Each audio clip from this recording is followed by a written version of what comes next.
Senator from New Jersey. I'm grateful.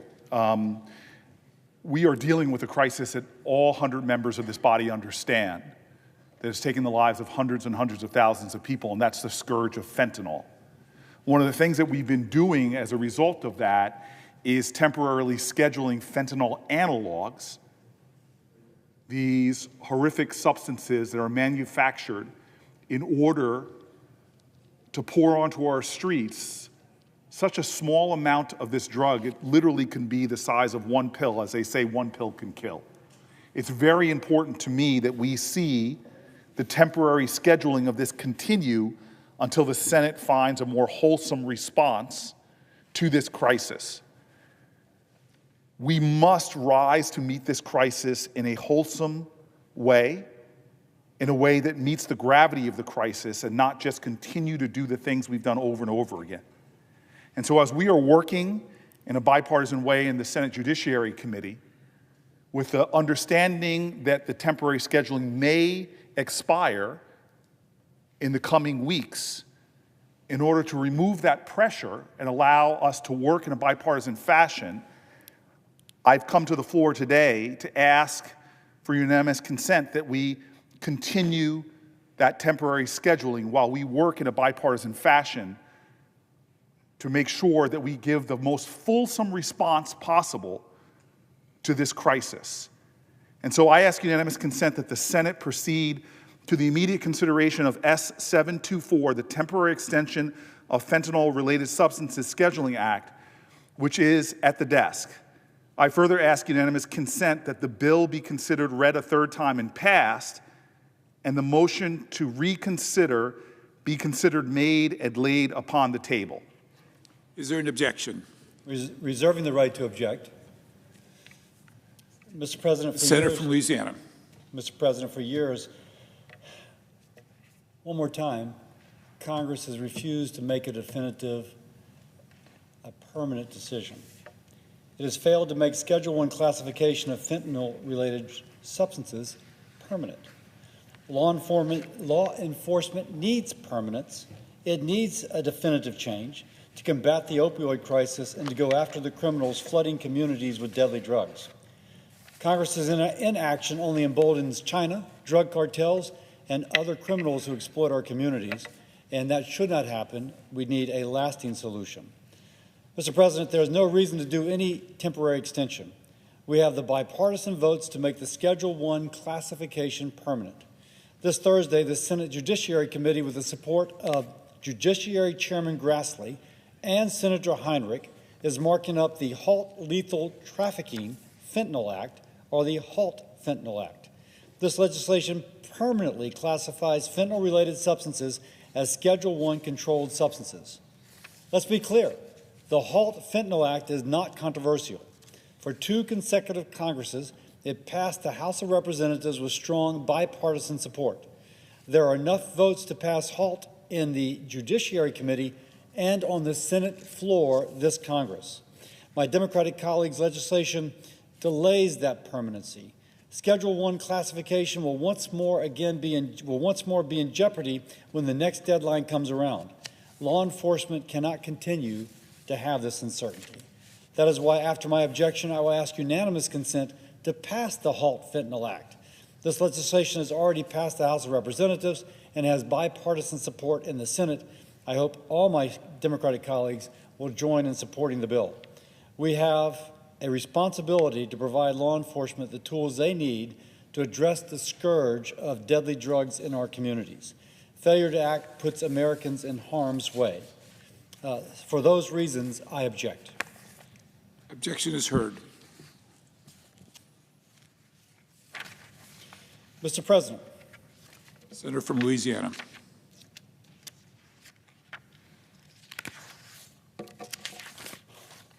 Because of my objection, I ask unanimous consent to pass the HALT Fentanyl Act to permanently classify fentanyl-related substances as Schedule I controlled substances. The bill also removes barriers that impede the ability of researchers to conduct studies on these substances. The HALT Fentanyl Act already passed the House of Representatives with overwhelming bipartisan support. It has support from Democrat and Republican senators now.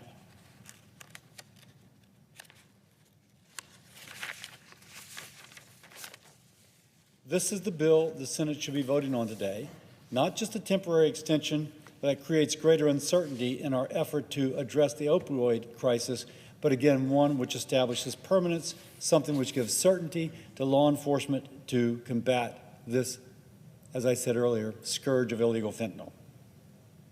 I ask unanimous consent that the Committee on the Judiciary be discharged from further consideration of H.R. 27 and the Senate proceed to its immediate consideration. I further ask that the bill be considered read a third time and passed, and that the motion to reconsider be considered made and laid upon the table. Is there an objection? Reserving the right to object. And this is why I'm down here today. Really, literally this point, Mr. President, and I want to jump here. The senator from New Jersey. Thank you for recognizing me. I truly appreciate that. But this gets me excited because this is the point that I want to illustrate. My colleague, far smarter than me on medical issues, I could not have passed organic chem at Stanford. I'm sure he passed it with flying colors. My colleague, who is truly one of my more favorite colleagues in this place because of how rational, pragmatic he is on approaching to real crises like this.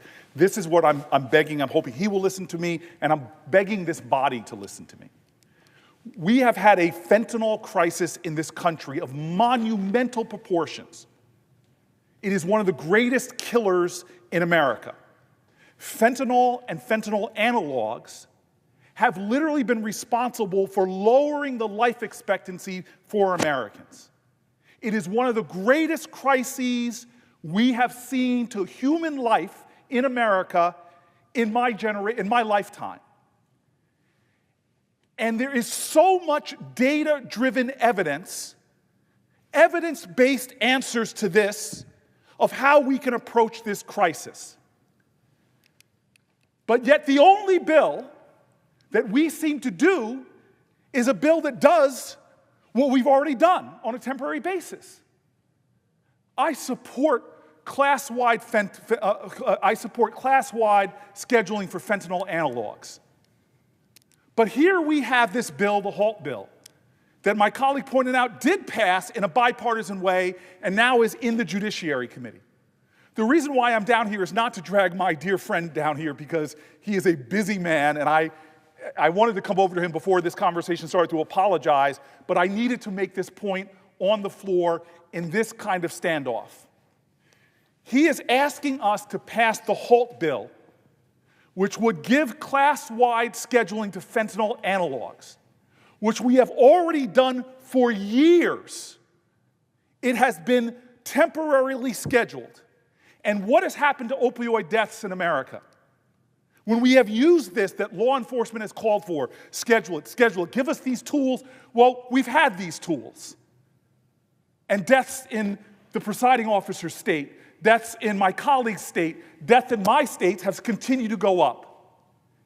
Now, here's the beauty of the conversation we're having and why we should be passing the temporary one to let us go back to work. And I know this because I know his heart, I know your heart. There are evidence-based bipartisan amendments to that HALT Act that are widely supported.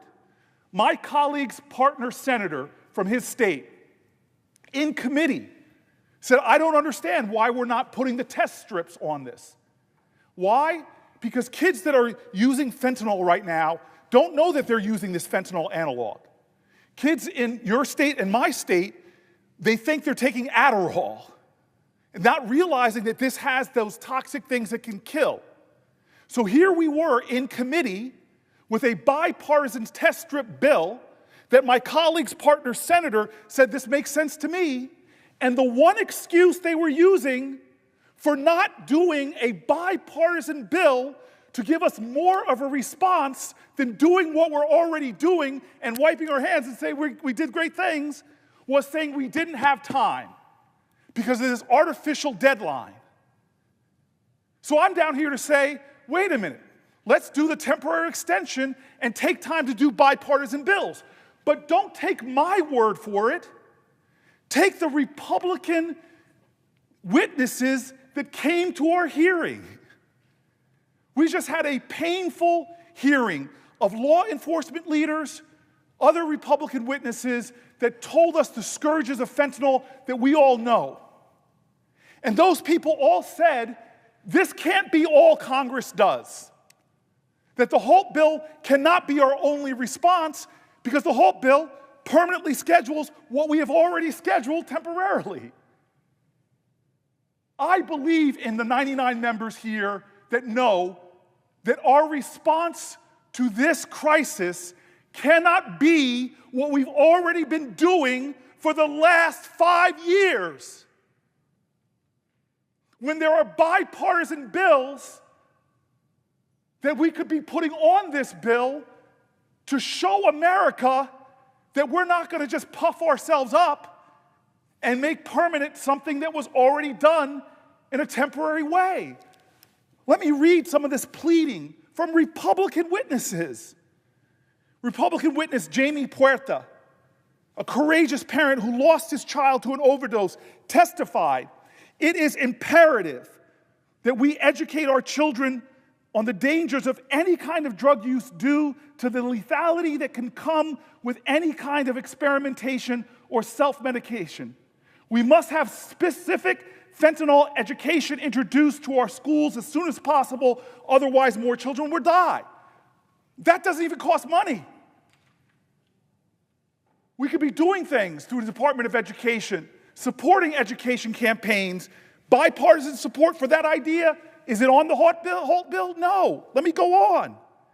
Republican witness Sheriff Don Barnes highlighted the successes of a multifaceted strategy to address both supply and demand for illicit drugs. These are the bullet points he said that we should do, imploring Congress, don't just do what you already done, do something more. Give law enforcement officers naloxone to reverse overdoses, education for 5th and 6th graders, ensuring a continuity of care and successful reintegration for people who are returning to the community from the scourge of these drugs. Witness after witness, from law enforcement to scientists to doctors, have offered up bipartisan supported ideas so that our response to one of the biggest scourges in our country isn't just to do what we've been doing for the last half decade or more. I've got bipartisan bills on the committee. My colleagues from Texas have bipartisan bills on the committee. And the only excuse that people said for us not to have more consideration, oh, well, the deadline is coming up in a few weeks for our temporary passage. When I realized we've passed temporary scheduling by unanimous consent before. It's not hard to do. I beg of my colleagues, I beg of my colleague that's here and others, we have a moving bill that has to go back to the House because we've already added a manager's package to it. And I promise you, if we add truly bipartisan things that give a more fulsome approach, a more comprehensive approach to stop our children from dying, it'll pass in the Republican-controlled House of Representatives because it was bipartisan here. I'm in agony over the deaths in New Jersey. I've met with parents who look at me and say, what are you going to do? Let me read you the words from one of these parents. Susan Austerman, a courageous mother who lost her son to an overdose. I beg of my colleagues, listen to what she said. I urge you to stop crafting policies based on stigma, false narrative, political loyalty, and most of all, stop using our dead children to justify these failed approaches. Harsher penalties for drugs, like those for the HALT Fentanyl Act, do not deter drug use. They only push people into riskier behaviors, increase the likelihood that someone will die rather than call for help, and make our communities less safe. How many more Americans must die before we finally admit that the war on drugs was a failure? I'm a former mayor. I oversaw a police department that had to answer to the calls with children dying on floors. They had these law enforcement tools. they would tell me more needs to be done. The Halt Fentanyl Act will get passed. Fentanyl analogs will never again be unscheduled in our country. That's not the challenge right now to save lives. The challenge to save lives in America right now is, what are we going to do more than it's being done right now? Fentanyl analogs are scheduled right now. And if the only thing we can do, the only bill that's moving through here is just doing what we've been doing, shame on us. I'm asking this body to give time, extend the temporary scheduling so that we can work in a bipartisan fashion, so that Senator Kennedy, who said, I want more time to look at this seems rational, this seems logical, seems like something we should do, that when bipartisan senators step up like that and say, I want to work with the man or the woman across the aisle, that we have the time to do it. So God, I'm sorry that my friend, who is truly a great American leader and one of the smarter people in here, I'm sorry that he objected to my bill, but I will stand up in our committee meeting on Thursday and make this same plea, that we don't just pass the Halt Fentanyl Act, that we actually put things on it that aren't partisan ideas, that are the ones that law enforcement's calling for, that are the ones scientists are calling for, that are the ones doctors are calling for, bipartisan bills that, dear God, the parents of dead children are calling for us to step up and do more than the same old thing we've been doing around the war on drugs since I was a kid myself. With that, I object. Mr. President. Objection is heard. Senator from Louisiana. I appreciate my colleague's passion. Everybody watching me right now knows somebody who has died from a fentanyl overdose. You cannot minimize the impact of this on everyday families. But what is presented to us as a false choice, I would say even a wrong choice. I think my colleague is saying that unless we pass his amendment to put this temporarily on hold, once more refuse to make a decision to make this permanent, somehow things will get better. Let me repeat what I said in my earlier remarks.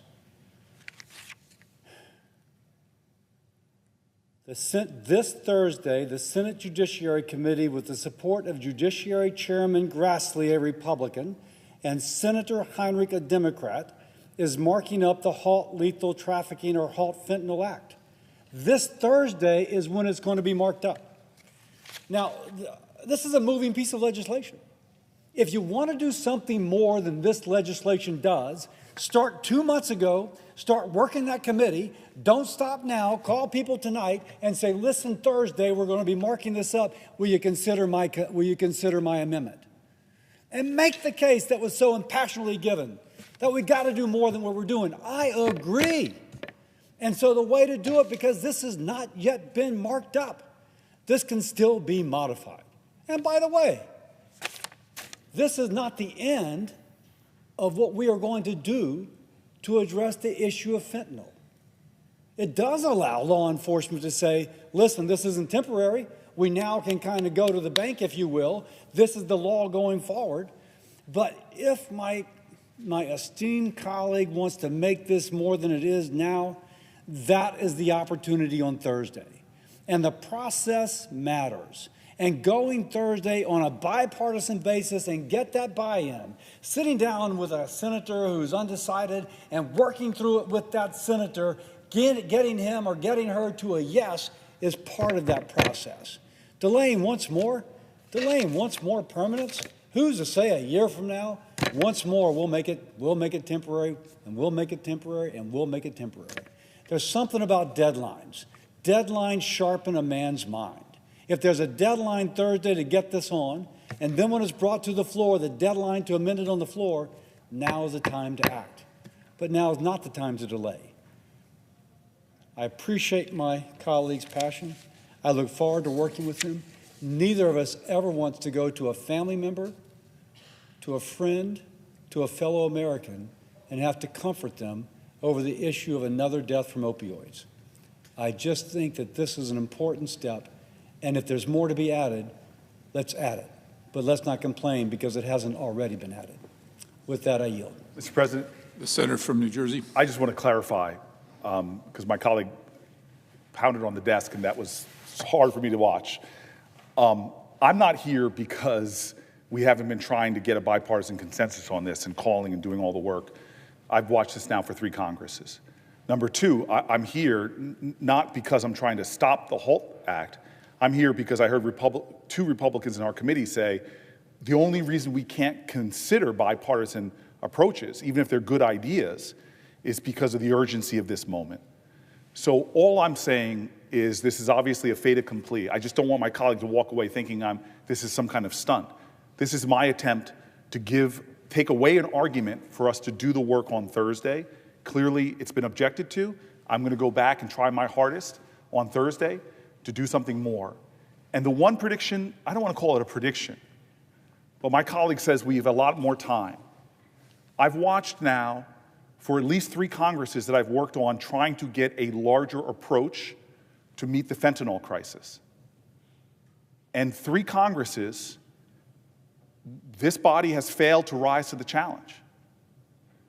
And so I'm dying to be here when my colleague tells me I told you so and I give him permission to do that this body will do something beyond just scheduling. Because as I've read, law enforcement, scientists, doctors, parents are not just asking for the whole Fentanyl Act. They're asking for us to do more to save lives. Now, I've only been here 12 years, but I know the window's open to get things done when something is a must-pass bill and move. This is an opportunity to put some things on to show the larger public that we're not going to do what we always do. I am really worried when this window closes, there'll be a lot